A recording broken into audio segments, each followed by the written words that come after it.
Bidadari chapter 125. Sama-sama tahu.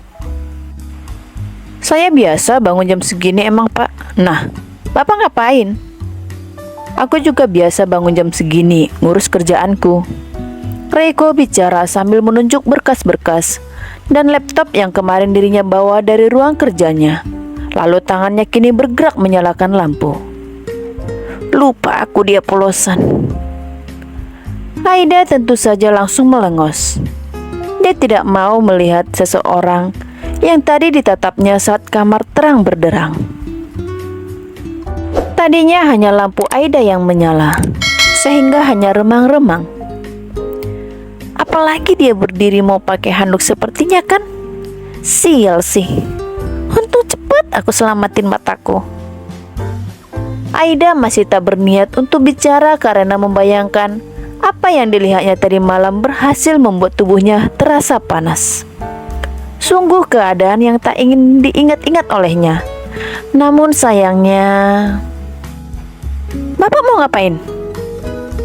Aida pikir Reiko bakalan langsung pakai baju. Tapi pria itu justru mendekat dan menuju ke sisi samping kirinya, masih dengan penampilannya yang seperti tadi malam. Mau ke kamar mandi dulu nggak? Memang Aida bangun selalu ke kamar mandi dulu. Hampir saja dia melupakan sesuatu yang memang tidak pernah dilewatkannya. Malas sebetulnya, tapi Aida pun mengangguk pelan saat keinginan mengosongkan kandung kemihnya terasa. Nah, makanya aku kesini. Reiko ingin mengangkat tubuh Aida, tapi Bapak pakai baju dulu saja. Ya, aku juga mau ke kamar mandi. Ngapain pakai baju? Sudah dibilang tak ada guna berdebat dengan Reiko kan?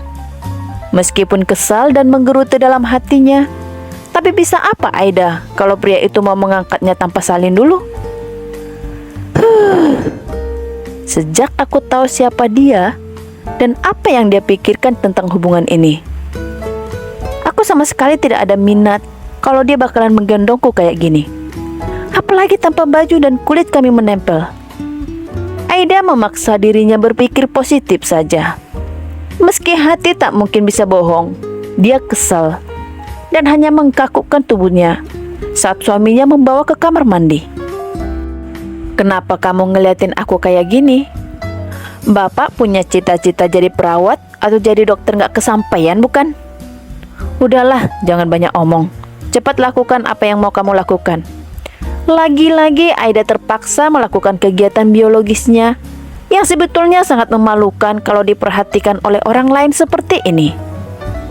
Ya! Aida langsung memekik di tengah-tengah dia mengosongkan kandung kemihnya. Ngapain Bapak buka handuk? Aida sudah membuang wajah di saat Reiko mendekat, mengambil jet spray untuk membersihkan bekas sisa-sisa cairan Aida. Tentu saja dengan tubuh polosnya. Bersihin ini. Kamu mandi sekalian aja ya. Biar pagi nanti aku gak perlu mandiin kamu lagi. Sambil menelan salivanya, Aida menggelengkan kepalanya. Tapi sekuat apapun aku berontak dan memakinya, tetap saja dia tidak akan pernah mendengarku. Dan sekarang, ini namanya kami mandi berdua kan?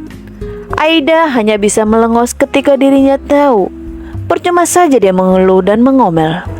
5 menit dia melakukan itu dari tadi. Tetap saja pria itu tidak mau peduli. Dan ini lebih buruk daripada tadi malam. Kemarin malam dia memandikanku masih dengan bajunya, dan sekarang dia memandikanku. Tak tahulah Aida ingin mengomel apa lagi. Tenggorokannya terasa kering sudah memaki berkali-kali. Belum lagi pikirannya juga penat memikirkan kata apa lagi yang belum dia keluarkan di hadapan pria itu. Ya mungkin hanya kata-kata dari kebun binatang yang bila Aida mengingat bagaimana Reiko mengurusnya dari kemarin, dia tidak tega juga mengeluarkannya. Bawahnya masih sakit gak? Masih, gak bisa dicukur. Aida terpaksa berbohong, padahal bagian itu sudah tidak sakit lagi. Tapi dia percaya padaku. Dia membiarkan dan tidak jadi mencukurnya. Aida tadinya tak yakin bolannya itu bakal didengar. Tapi memang Reiko membiarkan untuk satu bagian itu. Dia mendengarkan dan justru mengambil handuk untuk Aida. Ini sikat gigi dulu sambil aku cuci dulu itunya. Reiko menyerahkan sikat gigi di saat dirinya mencuci sesuatu yang ada darahnya itu. Dia sekarang mencucinya di hadapanku. Jadi dia mencucinya seperti itu. Bahkan lebih bersih dari aku. Dan dia udah gak muntah-muntah. Beruntung sekali memang ini sudah hari keempat dan darahnya juga sudah tidak sebanyak kemarin. Tapi tetap saja melihat seorang pria membersihkan roti sobek stroberinya itu membuat Aida merasa terganggu. Dia tak bisa bicara apapun dan memilih untuk menyikat giginya agak lama sampai Reiko datang mendekat. Lama sekali sikat giginya. Gigiku sakit. Hah? Bagian mana? Belakang bukan? Apa mau tumbuh gigi bungsu? Mau cek ke dokter? Dih, perhatian sekali dia. Aida hanya berbisik begitu di dalam hatinya sambil menggelengkan kepalanya pelan. Tapi sakit gigi itu gak bisa disepelein. Gigi yang bolong itu bisa membuat bakteri masuk ke dalamnya. Lebih parah lagi jika bakterinya itu masuk lagi lebih dalam ke pembuluh darah. Dia akan melukai pembuluh darah dan akan terbawa ke aliran darah. Mata Reiko kini menatap tajam beradu dengan tatapan Aida yang sebetulnya ingin menghindar namun tak bisa. Banyak orang tidak punya riwayat penyakit jantung, tapi karena gigi bolong, bakteri itu juga bisa menyumbat jantung, mengganggu peredaran darahnya, dan menyebabkan penyakit kardiovaskuler juga. Makanya perawatan gigi itu memang sangat penting. Pintar juga dia tahu yang seperti itu. Aida tapi tidak berkomentar karena di saat yang bersamaan, Reiko juga sudah membawanya ke kamar. Sudah selesai. Ada lagi yang kamu butuhkan? Dan dalam 5 menit ke depan, Aida juga tidak bicara apapun, membiarkan Reiko memakaikan pakaian untuknya tanpa dia merespon seperti boneka.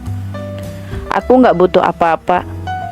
Seru Aida tak mau banyak bicara. Dia masih melakukan aksi diamnya sesuai dengan apa yang sudah diancamkannya. Kalau Reiko tetap memaksa mandi berdua, maka Aida akan melakukan aksi diam. Dan terbukti, dia memang hanya bicara seperlunya saja, tak mau mengobrol. Dia bawa baju, jadi paper bag itu isinya bajunya. Tapi dia tidak mau memakainya. Aida menggerutu sambil membuang wajahnya karena pria itu mengganti pakaian di dalam kamar. Aida tak peduli dengan ini atau memikirkan tentang harga dirinya yang harusnya malu. Ya, tak perlu malu. Kami sudah mandi bareng. Dia bahkan tidur tanpa memakai itu semua. Jadi aku anggap saja yang aku lihat itu adalah bayi berusia 1 tahun. Aida menggelengkan kepalanya. Bingung sendiri dirinya harus bagaimana untuk membuat otaknya tetap positif. Kenapa kamu masih marah denganku? Iya, aku masih marah denganmu. Dan aku tidak suka bagaimana kamu memperlakukanku. Bagaimana jika hatiku retak? Tidak boleh. Aku tidak boleh jatuh cinta padanya. Tapi aku melihat sendiri, dia membersihkan darahku sama sekali tidak jijik. Dan ini adalah urusan biologisku. Aida sebenarnya kepikiran sekali soal ini juga, selain kekesalannya dengan Reiko. Makanya dia bingung menjawab, karena pikirannya khusus sekali, dan kepalanya seperti ingin meledak melihat bagaimana perlakuan pria itu. Maaf ya Pak, jadi harus cuci. Saya benar-benar minta maaf kalau untuk itu. Tapi selebihnya saya jijik sama Bapak. Terus saja mengotori mata saya. Namun gimana juga, saya juga harus berterima kasih karena Bapak merawat saya. Dan butuh keberanian yang cukup besar untuk Aida mengeluarkan kata-kata itu. Tapi itu apakah memberikan pengaruh pada Reiko? Udah pintar basa-basi kamu sekarang. Justru dia mendekat pada Aida sambil menyindir begini. Padahal sebenarnya hati kamu juga gak mau mengatakan ini. Dan pasti menyalah-nyalahkan aku. Karena ini mauku sendiri.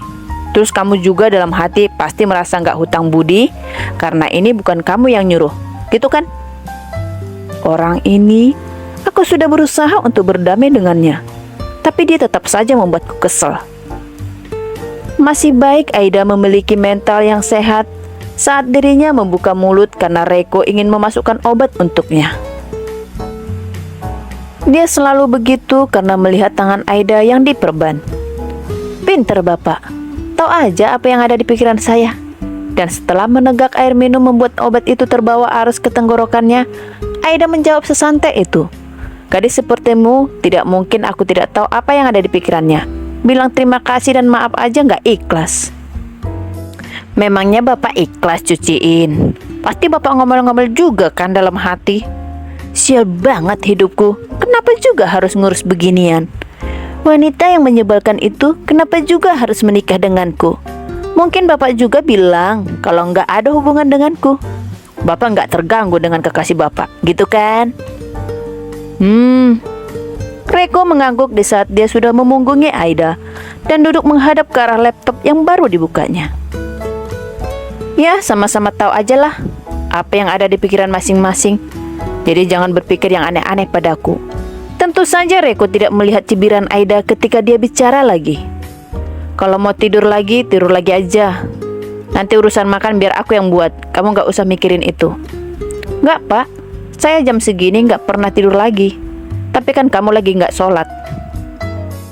Reiko masih membelakangi Aida saat dia bicara. Terlihat sibuk dengan layar laptopnya yang sudah menyala dan satu tangannya mulai membuka berkasnya juga. Udah Pak, gak usah ngurusin saya. Bapak urusin saja kerjaan Bapak, jawab Aida yang berusaha membuka laci nakasnya dan mengambil sesuatu dari sana. Bismillah. Hanya itu kata-kata yang terdengar oleh Reiko sebelum Aida tak mengajaknya bicara lagi. Aida hanya berzikir dan berdoa dengan bibirnya saja yang bergerak. Dia tidak membuat keributan apapun, sehingga suasana cukup mirip dengan di ruang kerja Reiko, membuatnya bisa berkonsentrasi meski kursinya tak terlalu nyaman, hanya kursi kayu. Tapi kerjaan yang menumpuk memaksanya fokus hingga